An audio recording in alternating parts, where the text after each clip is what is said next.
Ne yaxşı ki tez ayıldım. Beni çok sevir elə sandım. Elə yandım həyatda.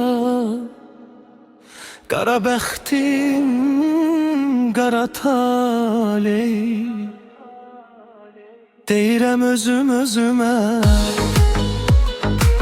ne yaxşı ki tez ayıldım. Ne istedi elə oldu ona. Dediğim sevgi, mehabbet. Demek sana değmez sevgim. Çok vefasız imiş bu dünya. Benim tek sevgili yarımdı. Ama çok yanılmışam ben. Ne yaxşı ki tez ayıldım. Menen gelen mesajları sil, telefonum kalmasın. Daha zövq almıram ona. Məni çok sevir elə sandım. Nenə güvenim artıq mən. Boş yere vaxtımı hədər edim. Adımı bir də alma dilinə bitdi.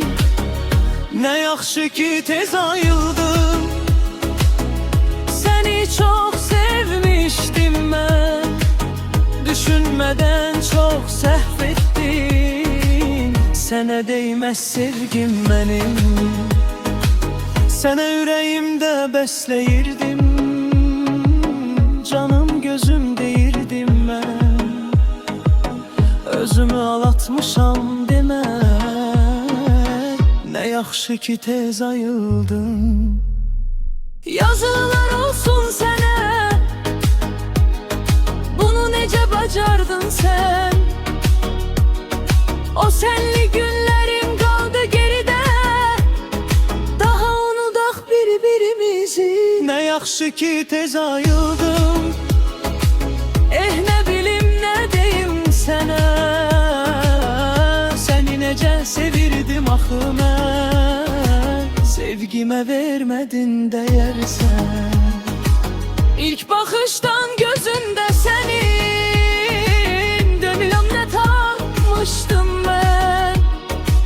Çok sevinmiştim ki ben. Sevirəm, xoşbəxt olacağım. Ne yaxşı ki tez ayıldım. Ben senen seve seve ayrıldım ben sevgili yar. Verdiğin sözler boş imiş. Axtarma məni nə olar.